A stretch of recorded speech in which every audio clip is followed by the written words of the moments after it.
Okay, fantastic. Hello, everybody, and welcome to our second in our series of Back from the Brink hosted talks. I don't want to overwhelm this by talking too much about Back from the Brink, but I'm going to start off with a little bit of information. We are a national lottery funded project that is aiming to save some of England's most endangered species from extinction. Species like the narrow-headed ant, little whirlpool ramshorn snail, reintroducing the checkered skipper, working in habitats across England from Cornwall to Northumberland. However, today isn't really about that. Today is about shining a light on amazing people with subjects that they are passionate about. And I am delighted today to introduce a fantastic speaker. However, if you have any questions during this talk, drop them into the comments and we will scoop those up and ask them at the end of the talk. Any questions, drop them in the chat. So I'm delighted to introduce James Miller. James is a campaigner, filmmaker, and public speaker.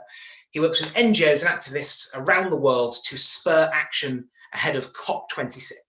I am delighted to introduce James. Hello. Am I on? Am I live? It looks like it. All good. Excellent. Well, thanks so much, guys, for having me here. It's a real pleasure. And I know I'm trying to cater, I think, to quite a wide variety of people on this call. I imagine there'll be some young people who are already really deeply involved in activism. I think there'll be some slightly older people who are turning up out of interest as well. And I think some of my university friends may also be joining just to support me. So I'm hoping that this talk is going to cater to all of you. And I know I certainly found it very interesting when I was doing the research for it. So hopefully, cross fingers, you will like this as well. I'm just going to share my screen. Cool. Here we go. Is this all showing up for everybody? Fantastic. So here's what I want to take you all through today. Firstly, I want to start off by talking to you about the challenge that we face as a species over the coming decade especially, and also talk about why our generation may not be in the best place to sort out those problems. But then, having done that mission briefing as such, I want to move on to give you a whistle-stop tour of the youth environmental movement, focusing on the youth climate movement, but with some deviations to the wider youth environmental movement, because as I'm sure you're all aware, these problems are all so interconnected, and that's exactly reflected in the young people who are trying to tackle them. Then I want to go on to speak about why this year in particular is a really crucial one for nature, for our climate, and for all the people living on this planet that we share. And finally, just because it's a question I get asked so often, I want to talk a bit about how you get into climate activism, because it's definitely not straightforward, and for someone on the outside, it might be quite intimidating. But before we do all that, I think I should just give you a little bit of an introduction as to who I am and what it is that I do, other than hanging out with David Attenborough. I'm sure all of the nature nerds watching this will be delighted to know that I am one of you through and through. When I was a young kid, I was just always in the garden, looking under logs and stones for creepy crawlies, watching David Attenborough, Steve Batchel on television. And that was really where my passion for wildlife and nature started. And as I grew older, that passion grew, but what also grew was an understanding of the scale of the threats that nature faces here in the UK and also around the world, and how that decline of nature will impact humanity as well. And so my fascination for wildlife grew into a determination to do everything I could to help stop that and to help protect nature, protect the climate, and everyone on the planet. I think my actual journey into activism probably started maybe in 2015 when I won this presenting competition that the RSPB ran for young people. I was lucky enough to win that, and I got to go up to Scotland and meet some BBC presenters, Yola Williams and Miranda Krestopnikov, and they taught me all about how to communicate this kind of stuff, communicate your passion for nature on a camera, which hopefully I'm not neglecting too much when I give this talk, we'll see. But also that experience was really valuable for me, in that it introduced me to a whole community of people who shared exactly the same passion that I did, a passion for protecting the natural world. And it was from there really that I started to get stuck into this kind of stuff. And now, as the people at Back from the Brink very kindly introduced me, I make films, short films about wildlife and nature and environmental issues, but also do a lot of political advocacy, trying to get these problems, the climate and the biodiversity crisis, right to the top of the political agenda, which is where they belong. And I'm sure that's exactly the same for many of you listening today. And one of the questions that I want to answer straight off the bat is it all pointless? Were we born too late as a generation to stop these issues from happening? Why do I say that? Well, this is why I say that. This graph here on the left. In order to keep warming below 1.5 degrees, which is our safe limit, scientists think that we have this carbon budget, a certain amount of carbon dioxide we can emit before we overrun that temperature. And in order to keep warming below 1.5 degrees, therefore, we will have to cut our emissions steadily until we reach net zero by 2050, they think. And that's not easy. For one thing, we can't leave it all to 2049 and then suddenly jump to zero, because A, that would be impossible, but also that's not how the science works. These calculations are based on the facts, based on the assumption that we will reduce emissions steadily until that date. In fact, if we leave it all to 2049, we will have surpassed our carbon budget way in advance of that date. So in fact, what we need to do is we need to halve emissions by 2030 from their current levels.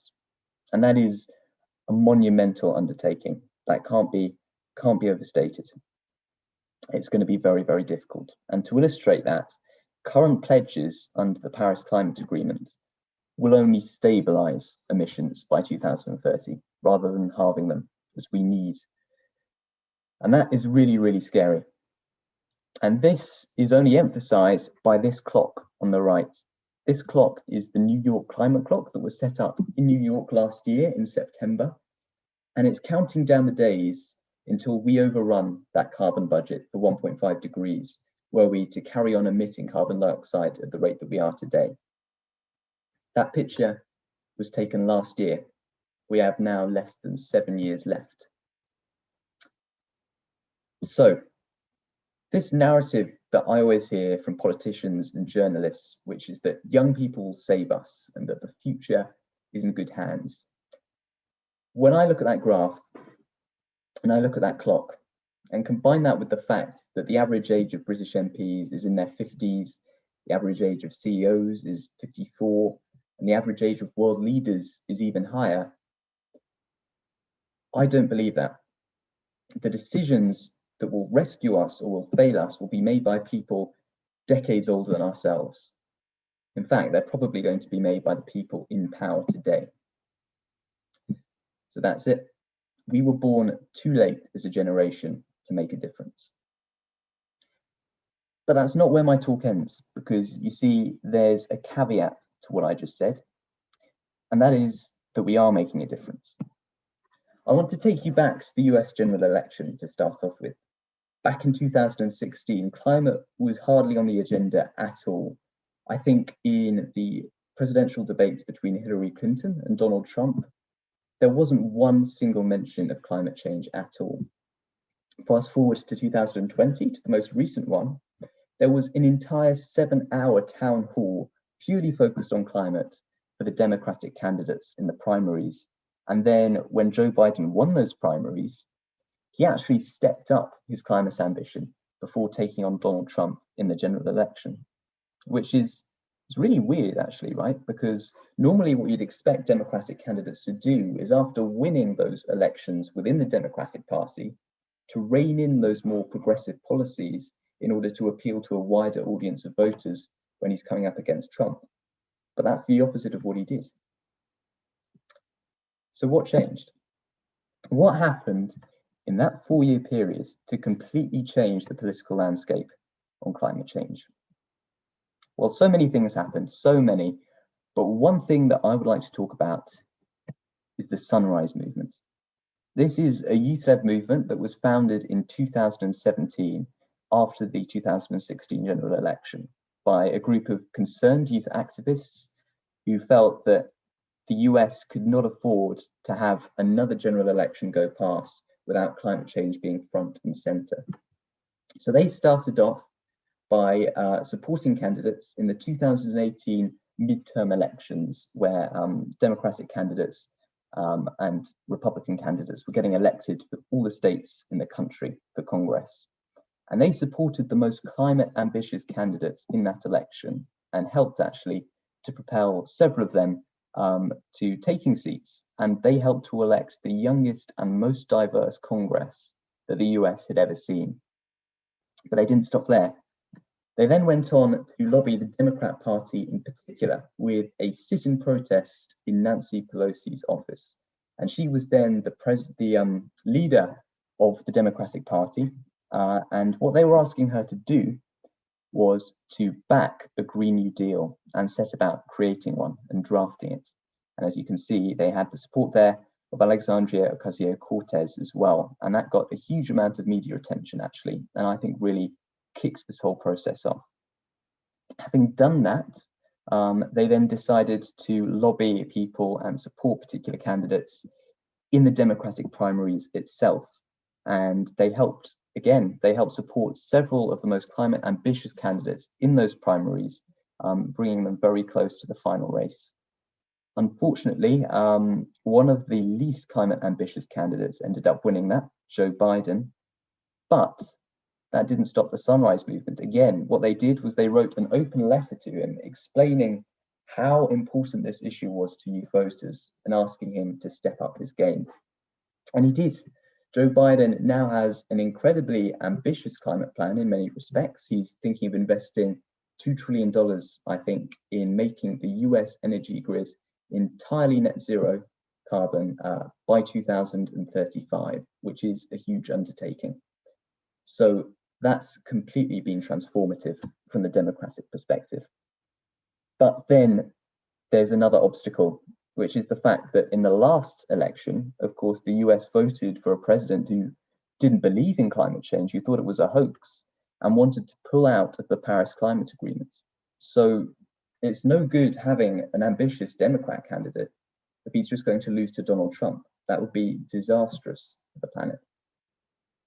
So what the Sunrise Movement then did was they contacted 3.5 million young voters in the US directly, plus tens of millions more on social media, telling them all about Joe Biden's climate plan. And they did this tactically, right? They did it targeted at swing states. And what you can see here is that actually the net youth votes for Biden in these swing states completely overwhelms the overall vote margin in the race. You can see that in each of these 4 crucial states, the votes of young people were absolutely critical to Biden's success. And that's really interesting.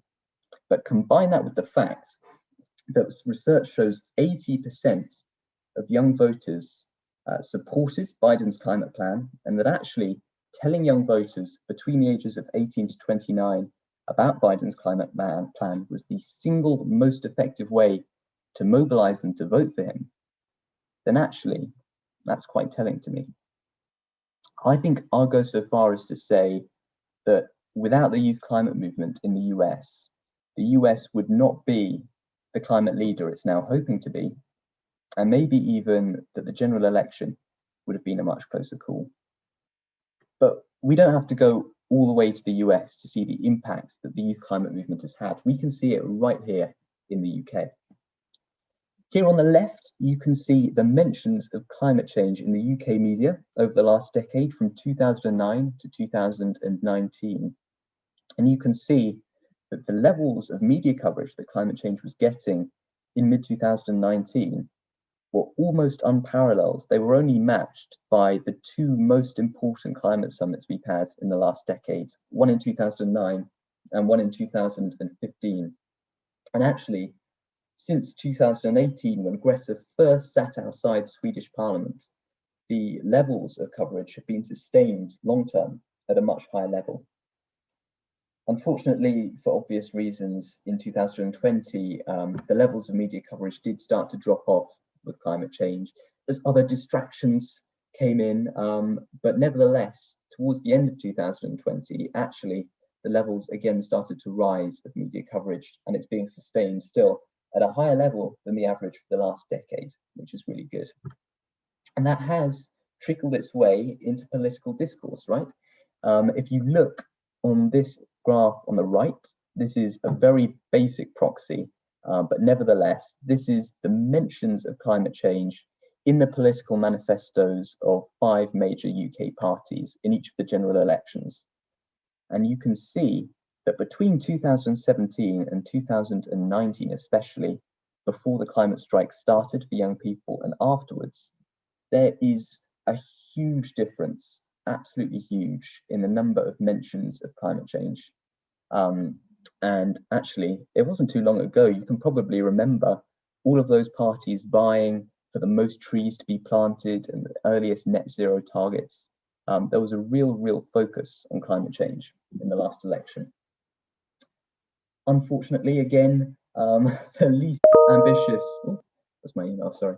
The least ambitious climate candidates ended up winning. But again, Boris Johnson has since stepped up his climate ambition to make climate his #1 priority, international priority, that is, together with biodiversity loss. It's still not the level of ambition that we need, and there's another obstacle in terms of implementation. But nevertheless, just take a moment to appreciate how drastically the political discourse has changed in such a short period of time. And I know for a lot of you, policy is not the most interesting thing, so I promise I will change tack soon. But there was something I wanted to speak to you about, a project that I have been involved in the last year, and that is the mock COP. For those of you who don't know, COP26 is the Conference of the Parties, is what it stands for, and the 26 is because it's the 26th one to occur since the very first. And what it is it's the UN's climate summit. It's where member states, countries from all around the world gather together and agree climate targets for emissions reductions. And they agree how they're going to get there, how ambitious those targets should be, and what's a fair way of distributing the responsibility for that reduction between all the different countries around the world. And last year, at a time when, as you've seen, every month counts, this summit was delayed by an entire year to this November.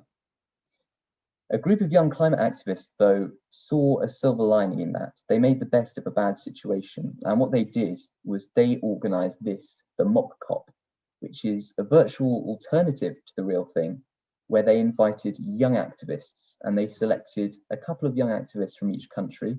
I was there representing the UK, but there were more than 300 delegates overall, representing more than 140 countries around the world. And our responsibility as delegates was twofold. Firstly, it was to create a high-level statement on behalf of the UK, basically detailing our historical responsibility in terms of our anthropogenic emissions, which for the UK is pretty high, as you can imagine, and also setting out the areas in which we think the government should focus over the next few years in addressing climate change. Then, having done that, we then joined forces with all the other delegates from around the world to create and vote on policies to include in a high-level statement. And this statement, it covered everything from climate justice to nature-based climate solutions and sustainable finance.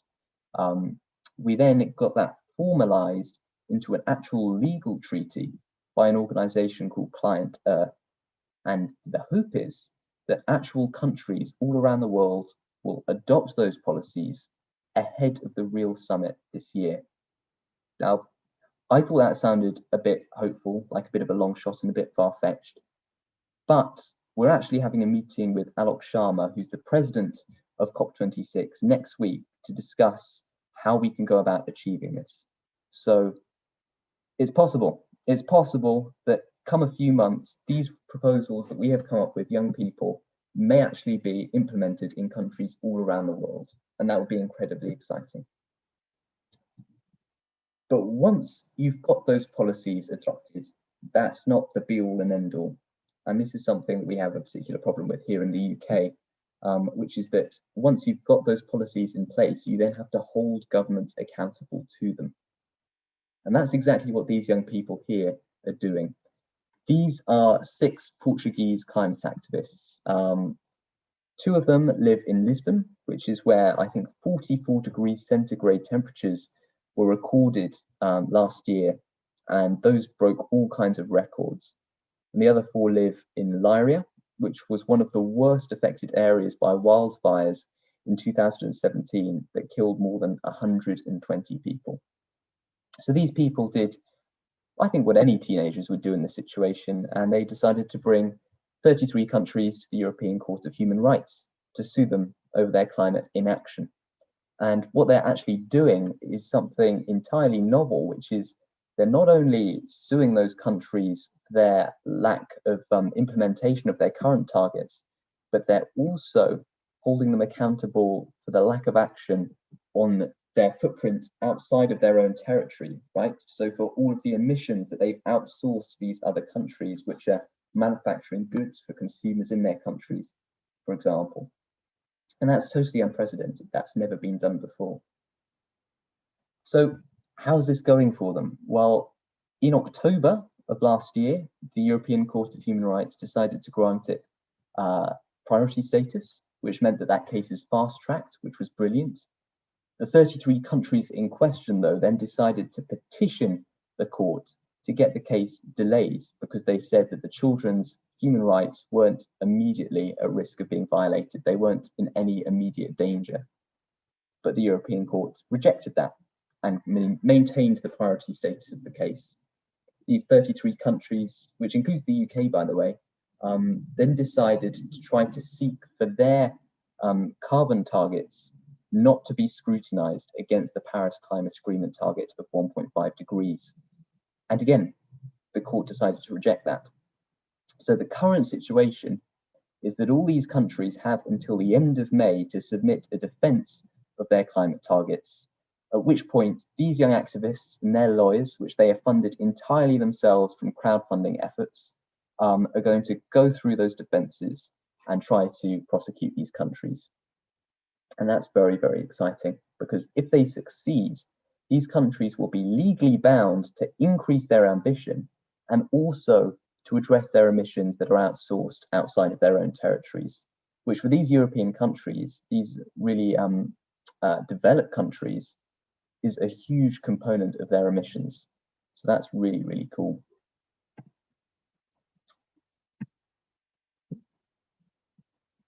It's paused for me, hold on. Trying to go to the next slide. There we go. Yeah, so for those of you though who aren't interested in policy, and I'm sure that'll be a lot of you because it can be really heavy and it can be really slow as well. There can be a long lag between campaigning for something, actually having that adopted, and then seeing that trickle down into real world effects. There are so many young people who they're just not waiting for governments to step up and do what they should have done decades ago. But there are people who are right now on the ground taking direct action. And that's what I want to move on to right now. This guy here is one of my absolute heroes. This guy is called Boyan Slat. He's a Dutch inventor and entrepreneur. And he came up at the age of just 18, 1 year younger than I am now. This actually started as a school science project. He came up with a system to rid the oceans of plastic. And his idea has some really interesting science behind it. Essentially, it's based around the fact that ocean plastic is not equally distributed across our seas, but it's focused in a small number of areas called garbage patches. And his idea is to deploy these long barriers, these floating barriers in those garbage patches. And what these do is these get carried by the currents just as plastic does. You can see there's a little net, a little parachute dragging in the water behind it. And what that does is that increases the drag of this floating barrier so that it travels a little slower than the plastic, and the plastic gets driven into it and gets caught. And having done that, that plastic then gets shunted to the edges of the barrier where it's collected by the ships. And it's taken to have that plastic recycled or upcycled, because their goal is to have none of the plastic that's collected go to waste, go to landfill, but it's all going to be changed into another use. And actually, that's how they're going to finance these, hopefully in the project, and make it a self-sustaining venture, is by selling those plastic products. And it's worth noting as well that when Boyan started with this project, he didn't have a lot of backing. He started as a school science project, he gave a TED talk on it, and there was no real interest. But nevertheless, 6 months into his university degree, studying aerospace engineering, he quit his studies, and using a tiny, tiny amount of capital, I think just $300 or something, he decided to found his own organization, the Ocean Cleanup. And fast forward to 8 years today, in 2021, this year, he is deploying a full fleet of ships to the Great Pacific Garbage Patch to start to clean it up. That's happening right now, this year. And here's the punchline, right? I think this is going to be the most exciting thing you're going to hear this week. Boyan thinks that when this idea is scaled up to all 5 of these ocean garbage patches, all 5 of them, that this idea, this invention of his, could clean 90% of all ocean plastic by 2040. 90%. That's pretty incredible. But he didn't stop there. No, there is no stopping this man. He realized as well that rivers contributed hugely to the plastic problem in seas, and that they're one of the biggest sources of plastic transfer from the land to the sea. And so what he's done is he's created this other machine, the interceptor, which basically acts as a long floating arm in rivers, again, based on the principle that most plastic floats on the surface, to catch that plastic and filter it back into this contraption here, which collects it. And then, having done that, again, the plastic gets collected and taken for recycling or upcycling. And he's hoping to distribute these in the 1,000 most polluting rivers around the world, which together contribute to 80% of the plastic load into the sea. So that's really, really exciting. And again, this is all happening today. I think he's set up 4 or 5 of them now, with the most recent one being sponsored by Coldplay, somewhere in Thailand, I think. But yes, this is stuff that's happening right now, today, and making a huge difference. You know what else is happening today? The world's first entirely youth-funded nature reserve is being set up in Ecuador's Choco rainforest.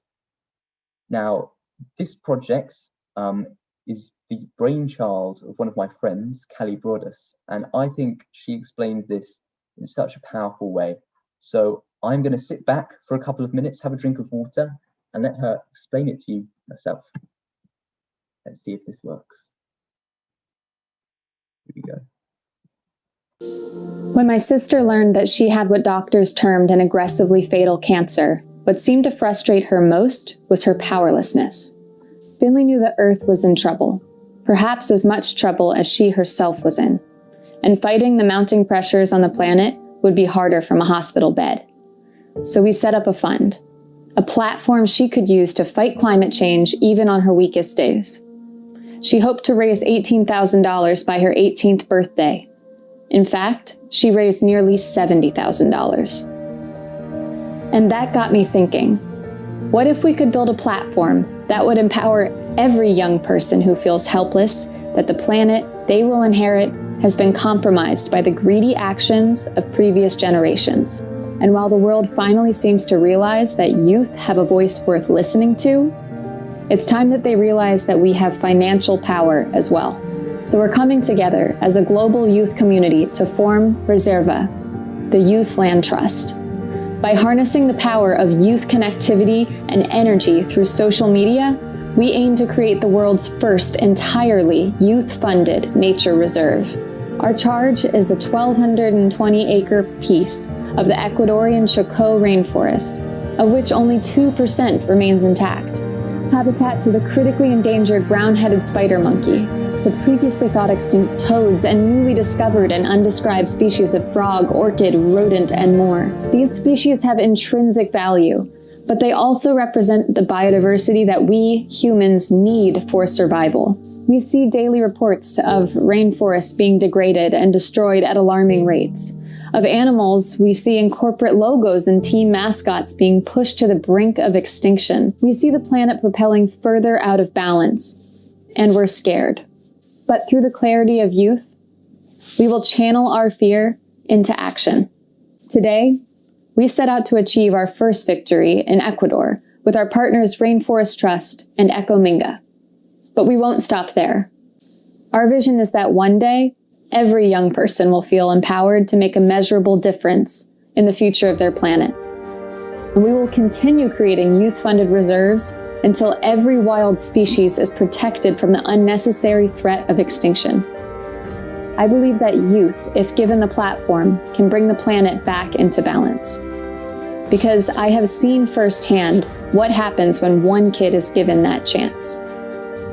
Though my sister is no longer with us, her fund has awarded $200,000 in grants to organizations fighting climate change. That was one young person. There are 3.5 billion of us.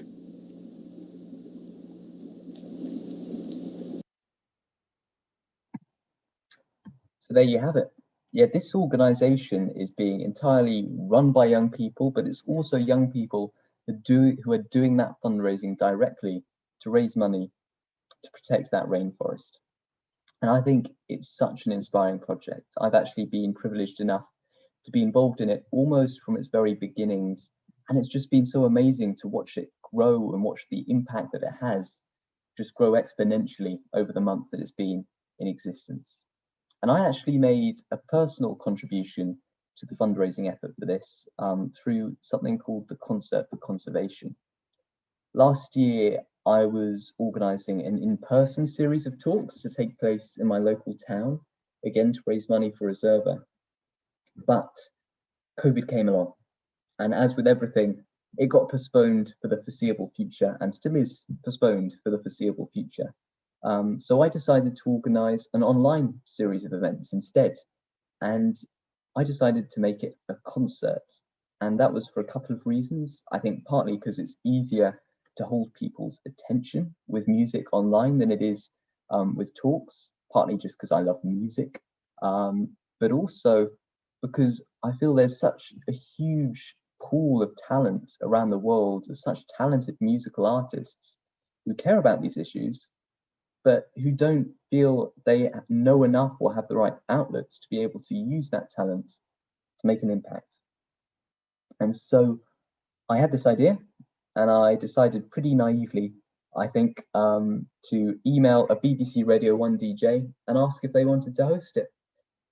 And they said yes, against all odds.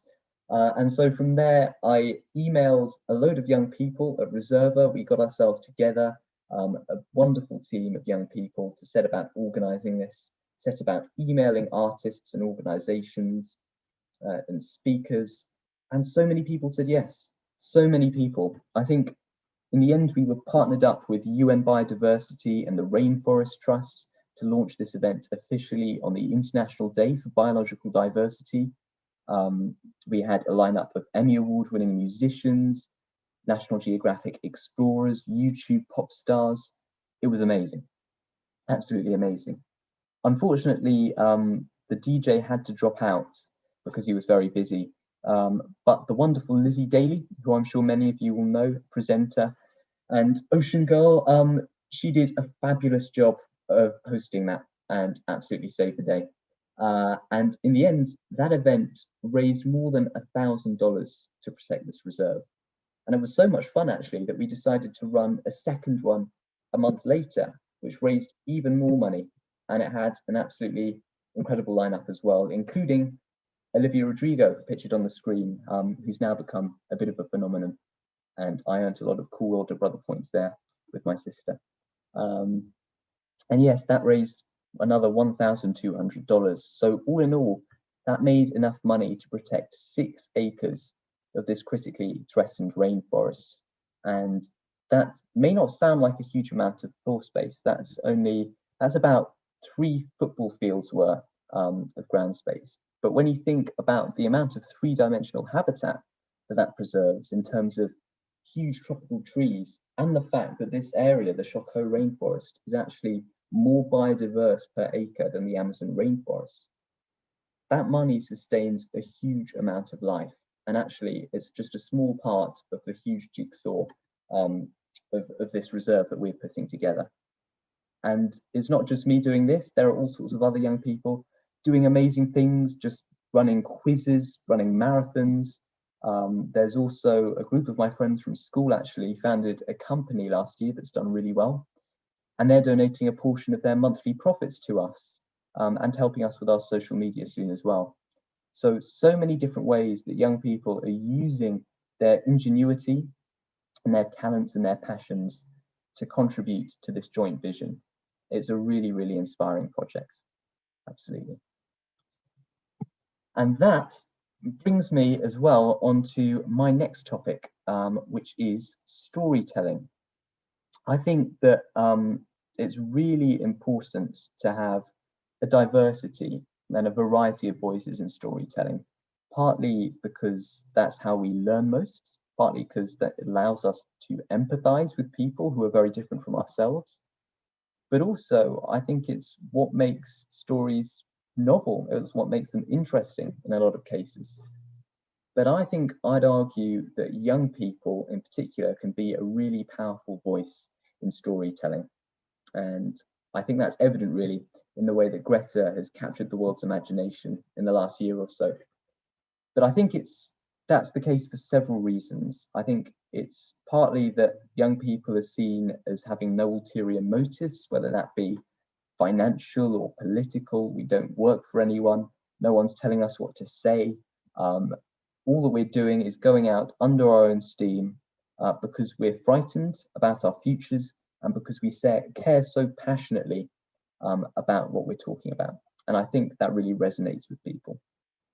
I think it's also the fact that a lot of adults have this preconception that young people, especially teenagers, are all really lazy and self-absorbed when that seems to be contradicted by what they see around them, by individual young people being extraordinarily eloquent in talking about how their future is under threat, or whether that be thousands of young people on the streets demanding climate justice, demanding protection for people on the other side of the planet from the effects of climate change.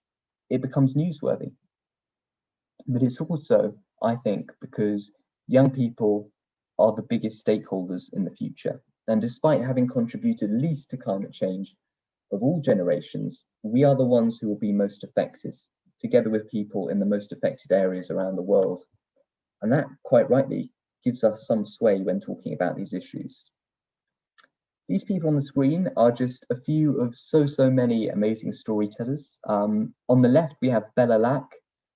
She took a year out of school to make a documentary with filmmaker Cyril Dion in France about mass extinctions and how humans are trying to tackle that problem. She's also got a book coming out sometime called Children of the Anthropocene, which is talking all about young people who are on the front line of these environmental crises. She's absolutely amazing. I've had the privilege of working with her closely for several years now, and she's an amazing communicator. In the middle, we have Malika Vaz. She's a National Geographic explorer, presenter, and filmmaker. She's made a lot of documentaries about human interactions with the natural world as well. She made a series called Living with Predators, which is about communities who are living alongside and coexisting with animals that are potentially dangerous. And I think teaching us all a lesson about how to coexist with nature. She also went undercover and made a documentary exposing the illegal trade in marine wildlife as well, which was something there wasn't a huge degree of awareness about. And she's been on the Discovery Channel, she's been on National Geographic, she's been on CBBC here in the UK. She's been everywhere, and she's only 23. And then on the right-hand side, we have YouTubers Jack and Finn Harries and filmmaker Alice Adey, who together founded a media organization called Earthrise. And that's a social media organization that's aiming to educate the next generation all about climate issues. And they have, I think, 140,000 followers so far on Instagram, and they're growing all the time, doing an amazing job of educating and inspiring the next generation. Wouldn't it be great if we could get all these amazing, powerful young voices into decision-making spaces? Well, this is Marie-Claire Graff, aged 23 in 2019 at the last major UN summit in Madrid. She's not giving a speech to world leaders for 2 minutes as a young person concerned about climate change. She is leading negotiations for Switzerland on how developing countries can adapt to climate change and boost their emissions reductions. She is leading those negotiations. And she's not alone either. There are youth delegates from Sudan, from the Netherlands, and from Costa Rica. They're few and far between, but nevertheless, they're there. They are there. And I think really this illustrates a broader point, which is that so often young people are involved, they're just wheeled on for 2 minutes to give a short speech. And then as soon as they've left, the politicians, the negotiators, the decision makers, they all just go back to making exactly the same decisions that they were before and not really heeding what was being said. But what we're seeing here is young people more meaningfully being incorporated into the decision-making process and actually taking up more permanent seats at the table. It's happening really slowly. It needs to accelerate and it needs to work its way into other areas as well as the UN. But nevertheless, the tides are turning. So that has been your, 30-minute long whistle-stop tour of the youth environmental movements. I hope you've enjoyed it. And like I say, I have just scratched the surface there. There are so many amazing young people doing all sorts of incredible work, many of whom I'm sure are listening right now. And you know what, in the nicest way possible, I'm glad I've had to leave people out, because that just illustrates how strong the youth environmental movement is all around the world today. It's absolutely incredible. And it's lucky it is incredible, because this year is an absolutely crucial one for people, for planets, and for all the inhabitants of it, all the other species. And that's partly because of a series of really important UN summits we have coming up. We have the UN CBD, the Convention on Biological Diversity, taking place in China in October. And that's where world leaders will gather to agree on targets for the protection and restoration of nature for the next decade. And the timescales for ecological collapse are pretty similar to those for climate change. They're equally urgent. So getting these policies in place right now is incredibly important. Together with that, we have its twin in the climate space, which I've already mentioned, COP26. And this is actually a particularly important climate summit because it marks 5 years since the Paris Climate Agreement.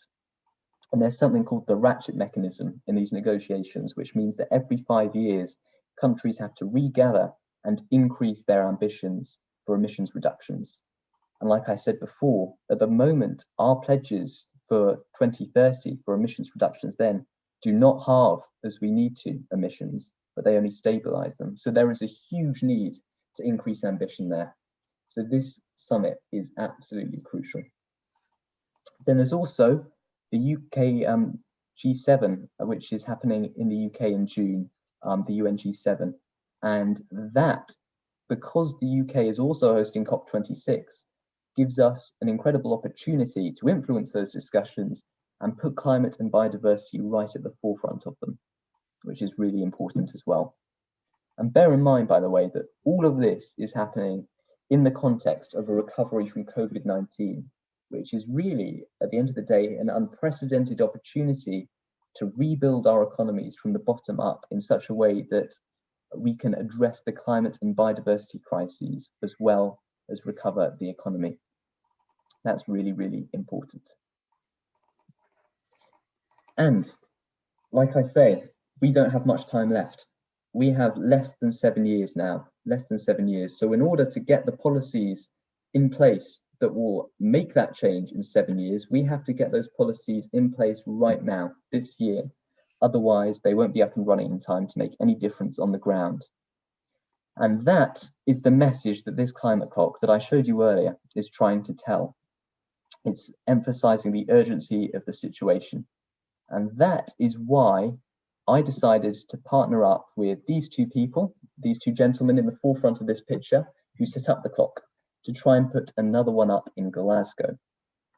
This clock, when it was set up in New York, it was a bit of a phenomenon. I think it was seen by more than 1.5 billion people around the world, apparently, and it became the most liked post on Washington Post Instagram ever, with a huge million, I think over 1 million likes. So I thought that it would be really crucial actually to have a similar clock set up in Glasgow ahead of the summit, partly from the perspective of putting a public eye on the summit, because at the moment, hardly anyone in the UK knows that it's happening. And that's really, really concerning, especially given the fact that it's one of the most important political events in our lifetimes. But also because we hope to put this clock facing the summit space where these negotiations are going to be taking place, we hope that this will put pressure on the decision makers there and hold them accountable to this 1.5 degree target, right? We're saying 2 degrees is not a high enough level of ambition. You need to get the policies in place that will halve emissions by 2030 and keep us with a good chance of staying below 1.5 degrees. And then together with that, I'm hoping to send a letter from UK universities to the government ahead of COP26, calling for higher ambition, calling for that gap between 1.5 degrees and current pledges to be closed. And I think it's so important that we have that coordinated youth voice in the UK, because we know how powerful it is. I showed you that right at the start of the presentation. But it's so important, especially at a time when the climate strikes may not be able to go ahead. So that, together with university, is going to keep me pretty busy. There's one last thing I wanted to cover in this presentation, and that was a question that I get asked surprisingly often, actually, which is, how do you become a climate activist? Because it's not simple. It isn't. I think a lot of people going into it aren't sure. They're a bit overwhelmed by the scale of the problem. They're not sure if they know enough to get involved. They don't know who to speak to. They don't know what to do. And actually, I don't know that I'm best placed to answer this, because like I said at the start of this presentation, I kind of fell into it accidentally. But if I were to go about trying to become a climate activist right from scratch, knowing what I know now, in a purposeful manner, in a tactical way, this is how I go about it. Starting activism. Step 1, I get on social media. I know a lot of people don't like social media. Most of you probably do, because I think that's where they advertise this talk. But a lot of people don't like social media because, well, for obvious reasons, really. It can have negative effects on your mental health, especially. But I think if you use it as a tool to enhance your real life objectives and don't see it as an end in itself, then it can be incredibly useful for this kind of thing. And in fact, it's very difficult to imagine contemporary activism and things like the climate strikes going on in the absence of social media. For me, social media is how I've made a lot of the connections that I have today. It's how I keep in contact with people. It's how I get a lot of news alerts about environmental stories tailored to my specific interests, and how I hear a lot of opinions from people that I respect and trust. And it's also how I get my voice a platform and manage to direct that to the people that I want to hear it as well. So social media can be really, really valuable. Now, this isn't for everyone, but it really helped me, so I wanted to briefly speak about it. Finding an NGO. If you're not hugely knowledgeable about the issues that you care about already, you don't feel you know quite enough to set about doing your own projects and coming up with your own ideas, I would email an NGO who's specifically focused on the issues that you care about. Ping them an email, offer your services basically, ask where they need help, tell them what skills you have, or if you don't feel you have any particularly relevant skills, I'm sure they'll find some for you and help train you up. And I think that's really valuable because it allows you to gain this experience of the issue until you feel you have enough to start coming up with your own projects. And it also allows you to connect with so many people in that space, tackling that particular issue. And collaborations and connections are some of the most important things you can have as an activist. So that's really, really useful. And you can see this picture on the right is just an illustration of that. This is me ruining the perfect RSPB promotional picture. I didn't get the blue shirt memo, everyone else did clearly. And I also look really, really grumpy. I think I'm focused on trying to take a picture of a dragonfly on a pond in that picture. Never mind. What I wanted to say with this picture was that I joined the RSPB Youth Council when I was 14 or 15. I was a member of it for 4 years, and that really, really helped kickstart me as an activist. I got so many amazing opportunities. I got to go to Downing Street to meet the environment advisor. I got to launch the Channel 4 News report on the State of Nature report. And I got to launch the RSPB's Green Recovery Plan virtually in Westminster last year as well, to ministers and civil society and journalists. And that has just given me so many amazing opportunities to get my voice heard, and also introduced me to a lot of other networks of people whose projects I then got involved in. So for me, getting involved with charities and NGOs has been really, really valuable. My third point is to read up. And you may think it's weird that I put this third, but actually I think that getting involved, getting stuck into these problems before you fully realize and become overwhelmed by the scale of them is probably a better way to go about things. There are so many podcasts, by the way, podcasts, books, articles, documentaries, so much information these days, a lot of it publicly accessible and free. Yeah, ignorance is very difficult to defend in the age of the internet. Start to read up. For those of you, especially those of you who are my university friends who are just turning up to support me, who might not have a lot of time to do this and become as fully involved in it as some people, you can still have a huge impact just by considering your spheres of influence. I personally, I have parents, my parents work. I've spoken to my mum about her work and her business's impact, and she's speaking to people in her company about how they can set net zero targets and reduce their environmental footprints. I also go to university. I'm part of that community. So many people in my college who all come under the same roofs and basically, for most of the time, have a shared sources of environmental impacts in the form of centrally heating those rooms and the impact of the food they eat from the canteen, etc. And so I think one of the most impactful things that I've helped contribute to there so far is that a group of young people at the university who I've supported have persuaded my college to fully divest from fossil fuels. And that has got rid of a huge amount of money that's exposed to these investments, and hopefully had a real impact there. And finally, don't be afraid to think differently. I say this because I have suggested so many totally wacky and random ideas to these organizations in my time so far, and nobody cares. Some of them might be completely realistic, unrealistic, or infeasible, but that's totally fine. And actually, I see it as part of my role as a young campaigner to come up with these, because I don't have a job to hold down, I don't have a professional reputation to maintain, and frankly, if anyone's going to come up with these ideas, it should be people like me. And sometimes they just pay off, like the Concert for Conservation. Okay, penultimate slide, everybody. Penultimate slides. For those of you who really want to get stuck into this, and maybe you want to skip the NGO step and dive straight in, I would think about this Venn diagram here. I've labeled the first box, the first circle, as what excites you. But really, that could be anything that you're passionate about, whether that be climate change, plastic pollution, rewilding, whatever that is. What excites you? What are you most passionate about?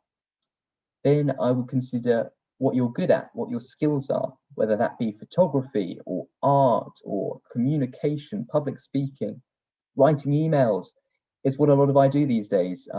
I spend most of my day writing emails. What do I enjoy? Not really writing emails, I'll be honest. But for most people, that will have a huge degree of overlap with what you're good at, because what you'll enjoy is what you'll do most often, and you'll get good at it. And when you find somewhere, some role or some project where all three of those circles overlap, and you have that wonderful green highlighted zone in the middle, you might have found your niche. And I think something that's really important is that you shouldn't ask what the world needs, but you should ask what makes you come alive, right? Because what I've heard is that what the world needs most is more people who come alive. In fact, what the world needs now more than ever is an entire generation to come alive. And that's my presentation. I am very happy to take any questions. That was absolutely brilliant, James, and packed full of information I didn't know, and I'm sure loads of people watching didn't know. We've had a load of good questions come in. I just want to say it's absolutely fascinating to hear about the impact that youth movements have had on like the highest level of politics in the US and in the UK through the strikes and through just their general influence in mobilizing sections of society. I mean, it's on a level I had no idea, and is absolutely brilliant. So let's go to a few questions. We've got quite a few good ones here. So just going to start at the top. Lisa's asked, how does your close awareness of climate change impact how you live your day-to-day life? How do you eat, travel, and consume? And what do your friends and acquaintances think of this? Very good question, very good question.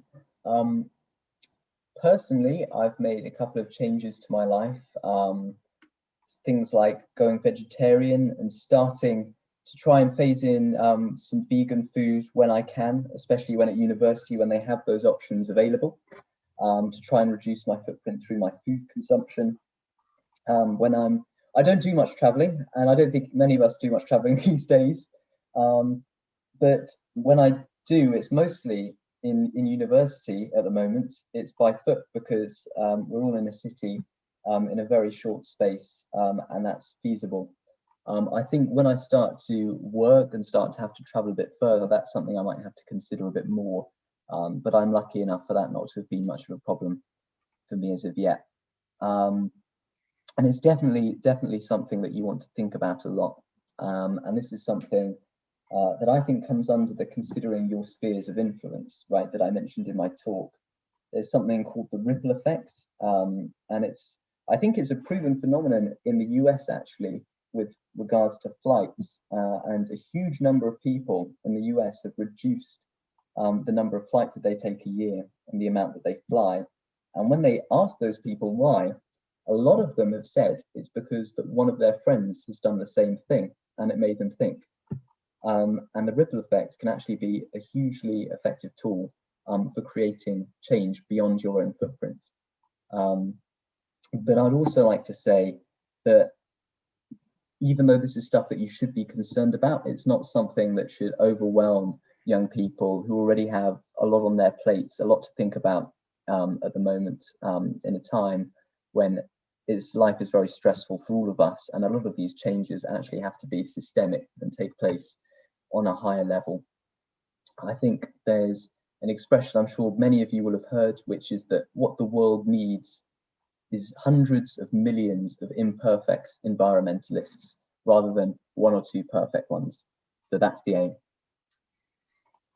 Yeah, that is perfectly articulated. If everyone did a little, it would mean a lot. And I think, yeah, changing something about your life, your peers and friends seeing that's one of the best ways of having an influence wider than yourself, for sure. That's brilliant. Here's a massive question from Laura that, I mean, you could probably talk about for hours, I'm sure, but how do you think organizations and NGOs can best support young people?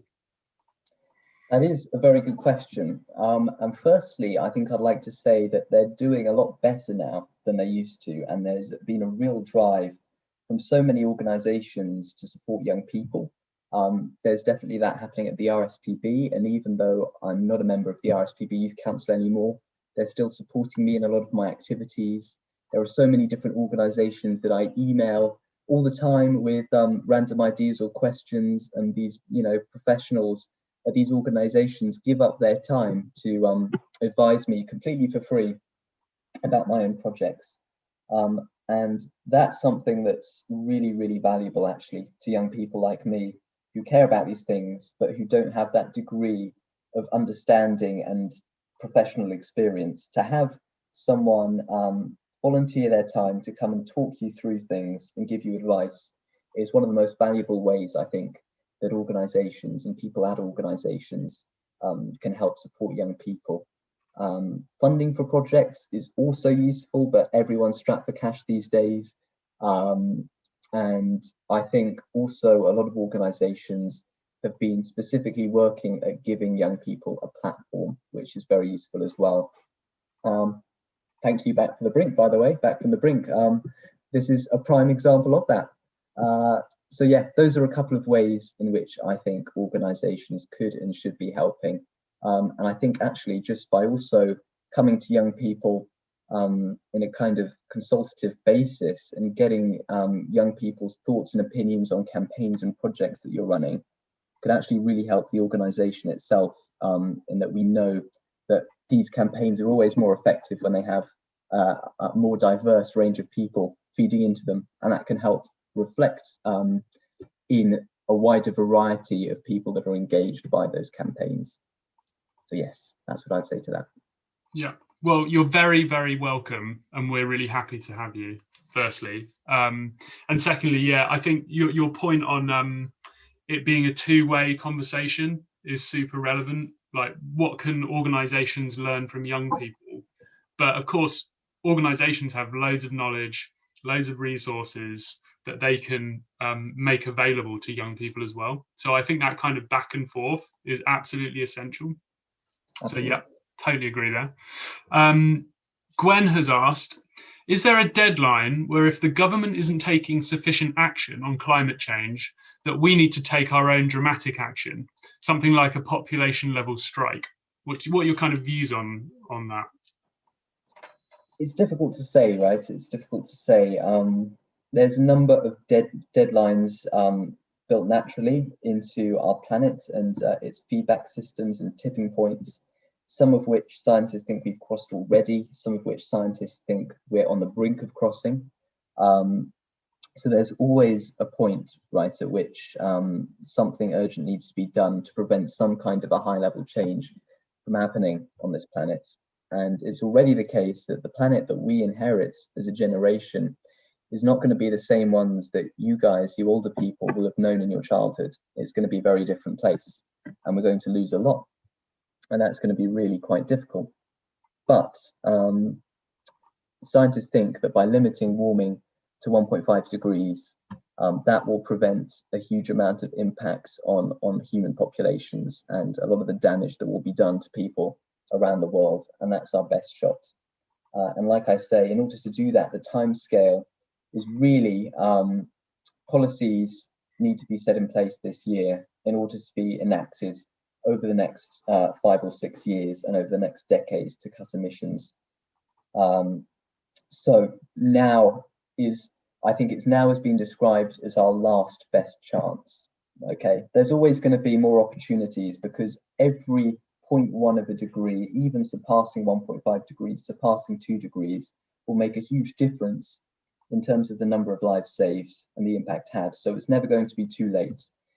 but now is the last best opportunity to prevent some of those more extreme tipping points and feedback loops. So if you're going to do something, do it this year. Yeah.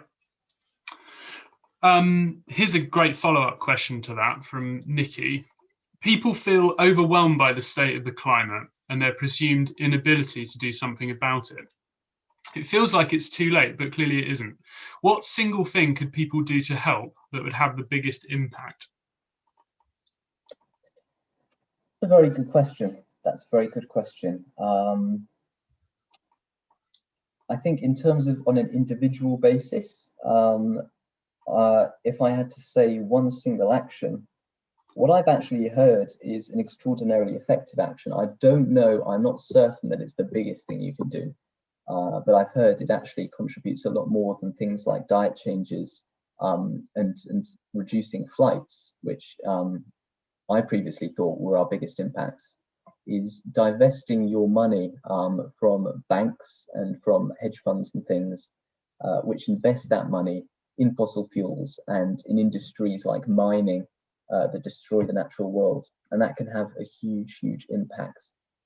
So think about where your money is, where your pension's being kept, what bank you're using for your savings account, whatever it may be.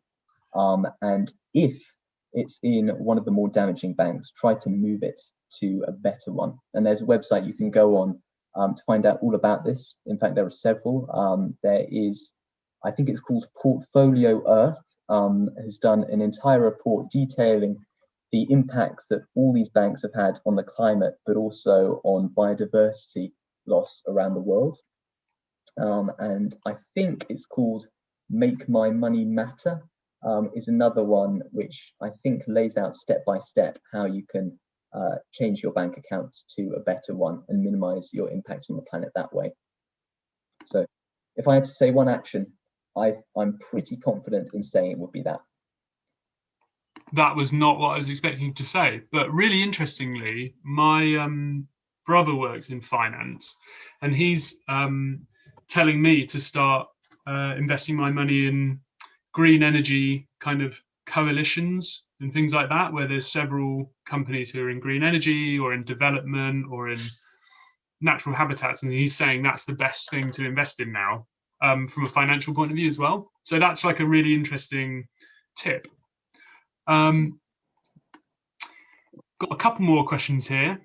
So actually, I'm going to ask my one next, because you said something pertinent to me and what I find really interesting just towards the end of your talk, and that's how do you go about influencing your parents with these kind of issues? Because I know I've had a few tricky conversations with my mum, who is a really, really caring person. Her mum was a nurse. She was a nurse her whole life. You know, couldn't be nicer. But some changes to her behaviour, she just kind of can't reconcile. So how do you go about communicating to specifically your parents or other family members about these issues, and how you can get them to think about their behaviour or what they can do to change? It's so difficult, isn't it? It's really difficult. I think it's something that often we just avoid as a conversation because it's easiest. But actually, one of the biggest things that you can do, apart from divesting your money, is starting to talk about these issues, start to talk about them with your family and with your friends. And that does slowly, I think, have an impact. Hopefully, my parents have said that they're going to watch back this talk at some point. So if you're listening, get your act together, parents. Yeah, how do I approach it? It's difficult. I think what works most with my parents is being positive and talking about the co-benefits that adopting these kinds of green lifestyle changes will have on their own lives and on the lives of people immediately surrounding, as well as the impacts that that's having all around the world on this much harder to picture global problem, of which they see themselves as only a negligible part. And we're lucky, right? Because there are so many co-benefits that these solutions will have anyway, in terms of our health, our mental health and physical health, also in terms of saving money these days as well. So it's a difficult thing to talk about, but I'd say the first step is to start talking about it if you're not already. Also to be a kind of a leading light, and this goes, I think, for the ripple effect in general, is to rather than preaching about things and being judgmental, to start adopting these lifestyle changes yourself in a way that's conspicuous.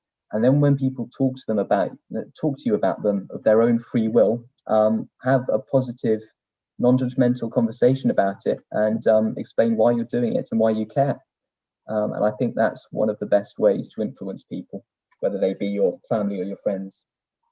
Yeah, I have this little theory about communications in general, that you can't tell someone to do something or to change their behavior. You can only convince them to change their behavior themselves, which I know sounds slightly cerebral. But I don't think people respond to being told what to do.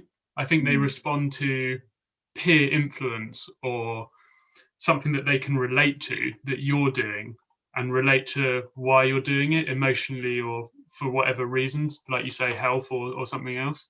So yeah, making it relevant in some way. I think that's a really good point. Jack, can I butt in with my question? Yeah, of course. Thanks. I mean, you got to butt in with yours, and I think mine is a kind of spiritual connection. Nice. We've just been talking about influencing and changing, and I suppose my question for James is, you go online, you look at people on social media or anywhere talking about climate change, and there's always some person that sneaks in and expresses their skepticism about climate change. And I wondered if you think that there are people in the world who are genuinely, honestly skeptical, or whether skepticism, climate skepticism, is just a facade or for denying but appearing moderate. That's a good question, and I'm not sure. I think people on the internet are some of the hardest people to get inside their heads. They seem so alien to me, some of the things that they think and the way they try to approach resolving issues. So I don't know. I think there are so many different ways today, and you've got to be really careful, in which organizations, in which public figures disguise their desire and defend inaction on climate change, whether that be full out denying it, whether that be skepticism, saying it's not as much of a problem as people think it is, whether that be saying it's too late, whether that be defeatism, and despair is actually a huge obstacle to people taking action. Defeatism, that's something we've got to watch out for as well. So there are all these different ways in which people try to excuse inaction, and I think at its basic level of denialism and skepticism, I don't know, but I think it's certain that denying climate change is becoming increasingly infeasible for people, and they're not getting anywhere with it. And I suspect that that's going to take, as people become more educated, a transition towards climate skepticism, which is what we're seeing now. And then eventually, I think it will shift over to stuff like defeatism, where people will say, what's the point? Why do anything now? It's too late. And all three of those we've got to avoid equally vehemently, I think. And we've got to plunge on and be optimistic and take action, because there's always a difference you can make. And those people will always try to find a way to stop you doing that. That's brilliant. Thank you very much for that. Yeah. A follow-on question, I suppose, from me is, have you ever had to have a one-on-one conversation with someone that has utterly refuted there is a climate issue? And if you have, how did you deal with that? You know what? I'm not sure that I have ever in person. I think it's quite rare to come up in person with someone who has that opinion these days. I mean, just what's springing to mind now is I commented on, I think, a Republican candidate's post about something to do with environmentalism, and then having done that, there were like 70 or 80 people in the US commenting on my post, going, "Oh, climate change is a hoax," blah blah blah, all of that kind of stuff. And I don't know what the best way to approach it is. Whether you take up that argument and try to convince someone, or whether that's you're wasting your time. There's that expression, isn't there? Never argue against an uninformed opinion. And personally, it's something that I've just given up on, because I don't think, especially over social media, when you can't have that same degree of face-to-face personal interaction and connection, that there's any way that you can win them over, and as Jack said, convince them and find that common ground rather than just telling them that they're wrong. So it's something I tend to avoid over social media. I think that's good advice, and my opinion probably leans in the direction of thinking that those people on social media who are being particularly vociferous don't actually have any interest in having their mind changed. They're only doing it to sow confusion and disinformation. And so, yeah, my personal perspective is probably it's just not worth engaging with. And it's, yeah, interesting to hear you reflect that. Thank you for that. I'll hand back over to Jack now. Thanks. Yeah, I think has anyone ever won an argument on the internet? I don't think we have they? There are no winners on the internet. Yeah. I love that you said, oh yeah, people on the internet are weird, but we're people on the internet, aren't we? But I think that people have different personas on different channels, whether that channel is in person, whether that channel is at work, or whether that channel is a social media platform. People have different expectations and kind of personalities, don't they? I want to get to Charlotte's question. So she's asked, as a young person involved with an NGO, what kind of ideas and projects would you recommend suggesting? This is a good one. That's really difficult, because all of the ones that I've thought of, I think I've already suggested. I think one thing, based upon what I said in my talk, actually, was that I get asked a lot how to get involved in activism by young people. I think what would be really valuable is if we were to set up a website which was basically an activist Kickstarter, helping people who don't have any real understanding or knowledge and don't really know where to start, helping them get involved in activism and start their journey in making a difference. And that's something I suggested, I think, to the RSPB a while ago briefly, and it kind of fell off the agenda with other things happening. But that's something that I think would be really valuable. Having that website, having links under different issues, maybe to all the different organizations that are involved in tackling that issue, having pages where you can read up more about it, all that kind of thing. Yeah, an activist Kickstarter website is my answer. Nice, that's a really good idea. You don't see I get maybe there's some kind of issue with using a platform like that for NGOs, but you don't see that often, like a kind of Kickstarter style GoFundMe platform set up for environmental purposes or with its intended purpose for young people with ideas. I haven't seen that. That sounds like a really, really good idea. James, have you got any other questions you want to ask? Oh, you're on mute, James. I am. There we go. Well, to be honest, it's one of those situations where I could probably keep on going. But if we've run through the questions from the public audience, I think probably we can wrap up. Otherwise, we could easily go on all afternoon. Have you got anything else, Jack? Likewise with you, I think I could probably talk about it all evening, but okay. I think we'll spare James's time. Charlotte's come in with something else now. She said, "Thank you. I know Bite Size is planning a new environmental campaign for young people and what they can do in terms of activism, etc." Oh, that sounds really interesting. So the BBC Bite Size platform. That's cool. That's good to know. Fascinating.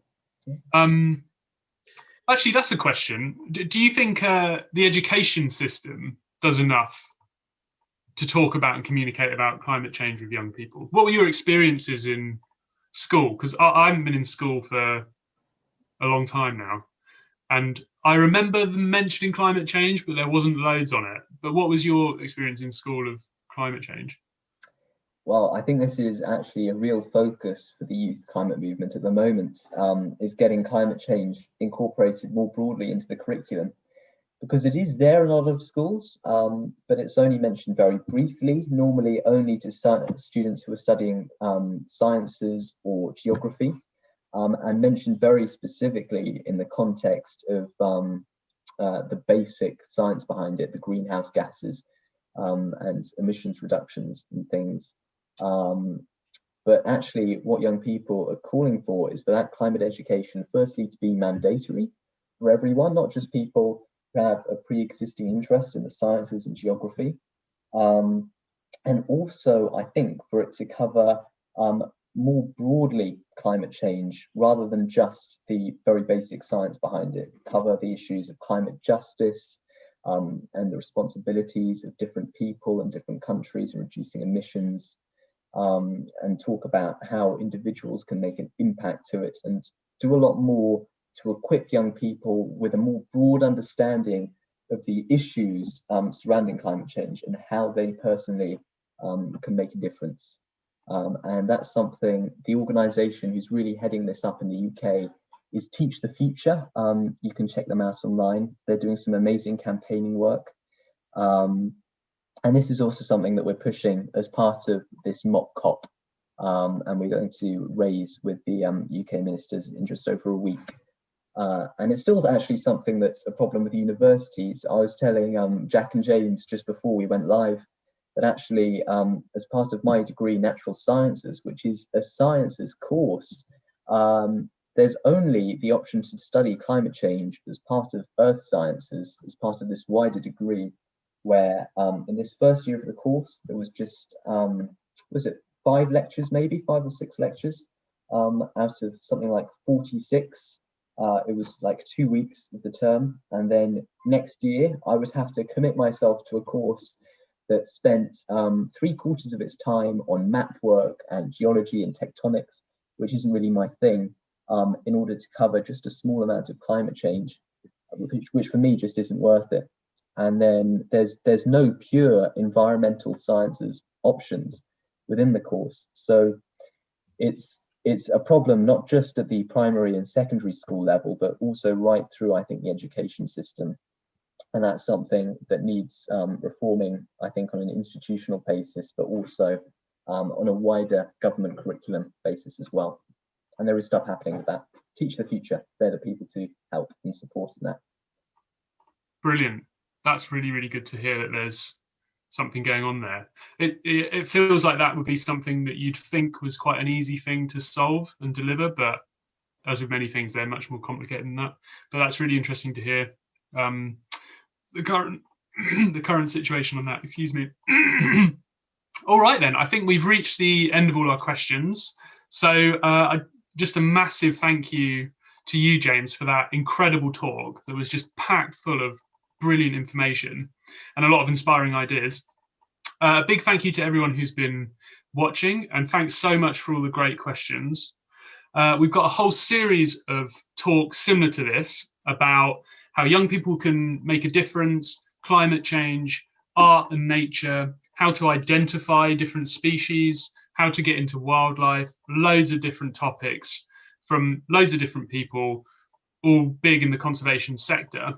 So check out our programme. I'll leave a link in the chat in a minute. And of course, follow us on our social channels. But more importantly than that, follow James on his social channels, which are great. He's at James Naturalist. And again, I'll leave that in the chat. So thank you to everyone who's been watching. Thanks to James again. And hopefully we'll see you soon at a future talk.